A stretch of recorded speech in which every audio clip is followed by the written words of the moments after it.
I think there's always been this question for a very long time, ever since human beings have been able to self-reflect, right? And it's looking at this nature of this authentic self, right? It's kind of like this whole quest that totally transcends the boundaries of time and culture, and just reaches the absolute depths of our being. And when we explore and dig into this inquiry, right, we're really compelled to to truly examine these intricate relationship that we have between the mind and this sense of our authentic self. And in doing this, we acknowledge the role of our conditioning in shaping all of our perceptions and experiences. And so when we dig into the depths of this consciousness, we meet or encounter the play of our conditioned mind. So when we start to examine this sense of ourselves, right, the sense of authenticity, we simultaneously um, examine the conditioned mind, right? So we can see that all of this sense of our conditioned mind is always going to be shaped by, or molded by our thoughts, beliefs, and our actions, our society, culture, family, education, right? There's so many other factors that come into play at this, and they leave these indelible kind of imprints on us, right? And it shapes the lens through which we perceive ourselves and the world around us. But amidst that sort of complex tapestry of our conditioning, we have this glimmer of the authentic sense of self, right?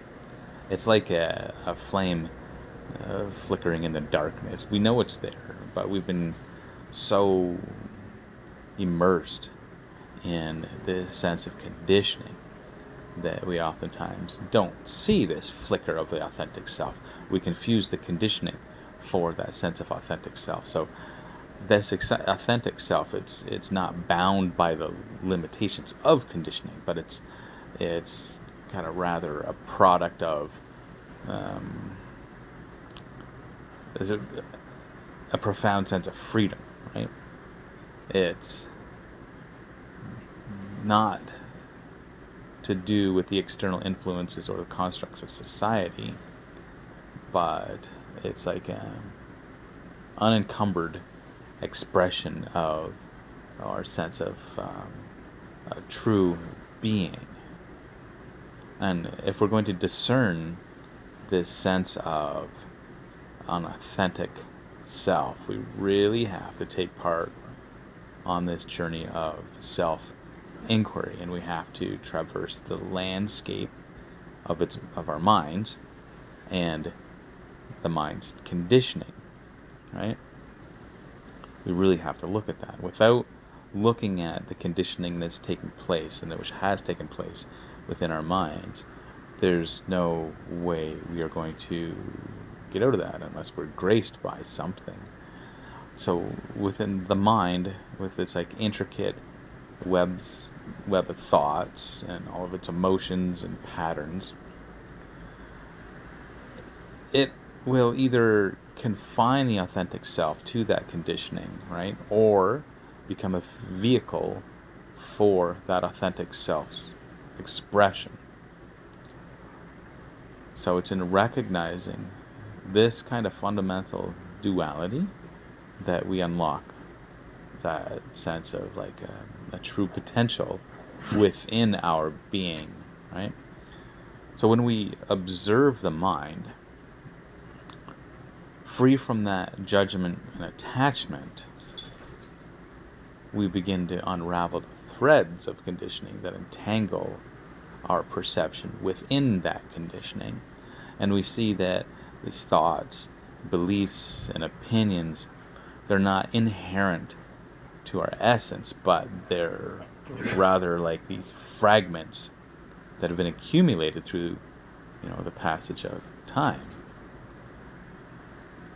And by developing a deep awareness of this conditioning, we simultaneously liberate ourselves from its grip, and we open the gateway to that authenticity.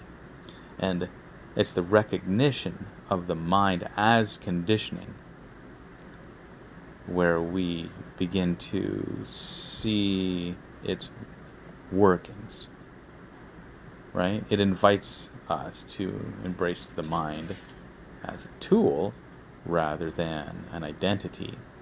So it begins to become, it becomes a vessel through which that authentic self can manifest in the world rather than us clinging unconsciously to our conditioning and manifesting this sort of cyclical behavior within our lives, right? We see ourselves repeating these same kinds of behaviors, words, decisions, relationships, right? We see we're stuck in a sense of conditioning.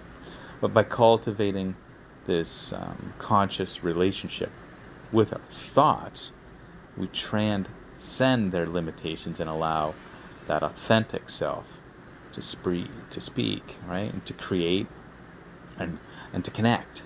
So it's a full expression of this authentic self. So in that space of awareness where conditioning is met with this understanding, the mind, it becomes an instrument of transformation rather than a cage. So it ceases to be that barrier that separates us from that authentic self, right? But instead it becomes this total avenue for full expression. And it's through the discerning mind, which has been developed through looking at that conditioning, right, that we can navigate the intricacies of existence. And we express the depth of our being with clarity, compassion, and creativity. So to really realize that authentic self, right, it's never this destination, but it's always a continuous journey. Because within the mind, when we're stuck in its conditioning, we're working with boundaries. When we're stuck in that, when we're free ourselves from that, and when we're in this authentic sense of self, it can never be a destination. It always has to be a journey because it's limitless. There's no boundaries to hold us, and within this, that limitless, is that authentic sense of self expression. It's an ongoing process of expression and authenticity. It's like a dance, right, between the conditioned mind and the unconditioned essence. It's a very delicate balance where self-discovery and self-transcendence really merge as one. So in the light of that understanding, we're really I think we call ourselves to observe the conditioning of the mind with this sense of unwavering attention, right? And that really has to be present when we have a feeling which arises within ourselves or a thought which arises. We have to look at that and say, is this an authentic expression, or is this due to some kind of conditioning? Do I want this conditioning present, or do I want to be free from this conditioning?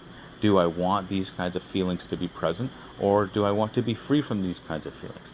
And we have to undergo this sort of a completely subjective and personal exploration into these things, right? And in doing so, we invite like the winds of inquiry to sweep away the layers of those societal, cultural, and personal influences, and we reveal the essence which lies beneath that, right? And as we embrace this unfolding process, we awaken to the beauty of that developed authenticity or recognized authenticity. And we embody the truth of our existence and illuminate the world with the radiance of our entire being. Namaskar.